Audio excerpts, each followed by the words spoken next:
بسم اللہ الرحمن الرحیم نحمدہ ونصلی علی رسولہ الکریم اما بعد۔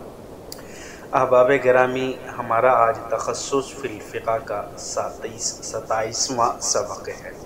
سبق نمبر 27 ہے، اور آج کا سبق ہم پڑھیں گے مسائل حنفیہ کی ایک تقسیم جو حضرت شاہ ولی اللہ محدث دہلوی علیہ رحمہ نے فرمائی ہے۔ اس تفصیل کو ذرا ہم پڑھیں گے، یعنی تقسیم الشیخ ولی اللہ الدہلوی لمسائل الحنفیہ، کہ وہ شاہ ولی اللہ محدث دہلوی نور اللہ مرقدہ کے مسائل کی تقسیم جو انہوں نے مسائل حنفیہ میں فرمائی ہے۔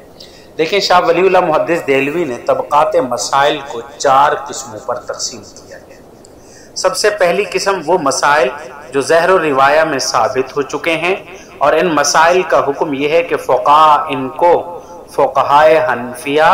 ان کو ہر حال میں قبول کرتے ہیں، خواہ وہ اصول کے موافق ہوں یا مخالف ہوں۔ شاہ صاحب فرماتے ہیں کہ اس لیے تم دیکھو گے کہ صاحب ہدایہ وغیرہ تجنیس کے مسائل، یہ تجنیس والمزید یہ صاحب ہدایہ کی تصنیف ہے، ان کی لکھی ہوئی ایک اور کتاب ہے، فرمایا کہ مسائل کے درمیان فرق بیان کرنے میں تکلف سے کام لیتے ہیں۔ اور دوسری تقسیم فرمایا کہ وہ روایات شاذہ ہیں، وہ روایات شاذہ ہیں جو امام اعظم ابو حنیفہ علیہ رحمہ اور ان کے صاحبین یعنی امام ابو یوسف اور امام محمد سے منقول ہیں۔ ان کا حکم یہ کہ فقہائے حنفیہ ایسی روایات کو قبول نہیں کرتے سوائے اس کے کہ وہ اصول کے موافق ہوں۔ اور حضرت شاہ صاحب فرماتے ہیں کہ ہدایہ اور اس جیسی دیگر کتابوں میں کتنے ہی مقامات ایسے ہیں جہاں دلیل کی قوت کی بنا پر بعض روایات شاذہ کی تصریح کی گئی ہے، واضح بتایا گیا ہے دلیل کی قوت پر کہ یہ روایات شاذہ ہیں۔ اور تیسری مسائل کی قسم وہ متاخرین کی وہ تخریج ہے جس پر جمہور اصحاب حنفیہ متفق ہوں، اور اس کا حکم یہ ہے کہ فقہائے حنفیہ ہر حالت میں اسی پر فتویٰ دیتے ہیں۔ اور چوتھی مسائل کی قسم متاخرین کی وہ تخریج ہے جس پر جمہور اصحاب حنفیہ کا اتفاق نہیں ہوا ہے، اور اس کا حکم یہ کہ مفتی اس تخریج کو اصول سے اور سلف سے، یعنی سلف سے مراد سالف کی جمع ہے اور اس سے گزشتہ زمانے کے اصحاب علم و فضل مراد ہوتے ہیں، تو سلف کے کلام سے اس سے ملتے جلتے مسائل سے موازنہ کرے گا۔ اگر یہ تخریج ان کے اصول اور نظائر کے موافق پائی تو اس کو لے لے گا، اور وگرنہ اس تخریج کو چھوڑ دے گا۔ اور حضرت شیخ عبدالحی لکھنوی نور اللہ مرقدہ نے حضرت شاہ ولی اللہ محدث دہلوی کی یہ تقسیم نقل کی، اور پھر فرمائے کہ شاید کہ آپ اس بحث سے سمجھ چکے ہوں گے کہ ہر وہ بات جو مختلف معتبر فتاوی میں ہے اور وہ امام ابو حنیفہ اور صاحبین کا قول نہیں ہے، تو معتبر فتاوی کی مثال بھی سمجھیے، جیسے خلاصۃ الفتاوی ہوا، الفتاوۃ الظہیریہ ہوا، فتاوی قاضی خان ہوا ہے، ان جیسے دیگر فتاوی کی کتب کہ جن کے مصنفین نے اصل مذہب، تخریج متاخرین اور دیگر مسائل کے درمیان تمیز نہیں کی، بلکہ ان کتابوں میں کچھ حصہ وہ ہے جو فقہا کا تخریج کرتا ہے،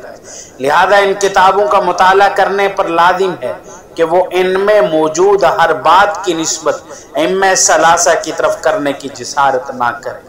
بلکہ وہ ان مسائل کے درمیان جو ائمہ ثلاثہ کا قول ہے، وہ ان مسائل کے درمیان جو بعد والے حضرات کے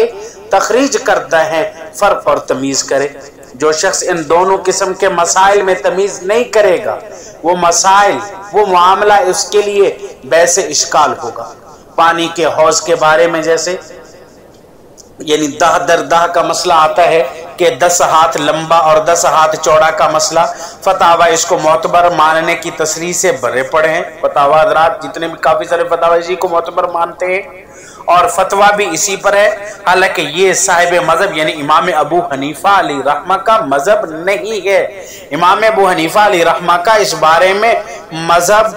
جیسا کہ امام محمد علی رحمہ نے موطا میں اور ہمارے دیگر متقدمین ائمہ نے تصریح کی ہے، وہ یہ ہے کہ اگر حوض ایسا ہے کہ اس کے ایک کنارے کو حرکت دینے سے دوسرے کنارے میں حرکت نہیں ہوتی تو ایسا حوض نجاست گرنے سے ناپاک نہیں ہوگا۔ اگر حوض کی یہ صفت نہ ہو تو یہ ناپاک ہو جائے گا۔ اب جو شخص اس بات کو نہیں سمجھے گا اور یہ گمان کرے گا کہ یہ صاحب مذہب یعنی امام صاحب کا مذہب ہے تو اس کے لیے اس مسئلے کو کسی قابل اعتماد شرعی دلیل کی بنیاد پر بیان کرنا بہت مشکل ہوگا۔ اور پھر فرمایا کہ علامہ لکھنوی علیہ رحمہ نے مسائل حنفیہ کی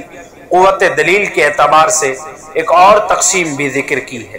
اور یہ بات بھی ذکر کی ہے کہ جب کسی عالم کے سامنے کسی مسئلے میں یہ بات واضح ہو جائے کہ اس کے امام کا مذہب حدیث صحیح کے معارض ہے تو وہ اس پر عمل کرے گا جو حدیث کے موافق ہو، اور ایسا کرنے کی وجہ سے وہ تقلید سے نہیں نکلے گا۔ یہ بات صرف اس عالم کے بارے میں ہے جو دلائل میں غور و فکر کرنے کی صلاحیت رکھتا ہو اور اس کے شرائط اور آداب ہم پہلے ہی تقلید کی بحث میں بیان کر چکے ہیں ان کو جانتا ہو۔ رہا وہ مفتی جو فقہ حنفی کا مقلد ہو اور خود دلائل میں غور و فکر کرنے کی استطاعت نہ رکھتا ہو تو اس پر لازم ہے کہ وہ ان قواعد جو رسم المفتی میں ہیں ان کو لازم پکڑے، اور جن کی تشریح کے ساتھ حضرت علامہ ابن عابدین علیہ رحمہ نے شرح خود رسم المفتی میں بھی بیان کیے ہیں، انہی کے مطابق وہ اسی بات پر جو ان کے امام کا مذہب ہے اسی کی تقلید کرنا اس پر ضروری ہوگا۔ اب اپنی رائے کے مطابق یہ شخص نہیں چل سکتا۔ یہ مختصراً مسائل حنفیہ کی ایک وہ تقسیم تھی کہ جن کو حضرت شاہ ولی اللہ محدث دہلوی نور اللہ مرقدہ نے ذکر کی تھی، ہم نے آپ کے سامنے مختصر رکھ دی ہے۔ اللہ رب العزت ہمیں علم نافع عطا فرمائے۔ وآخر دعوانا الحمد للہ رب العالمین۔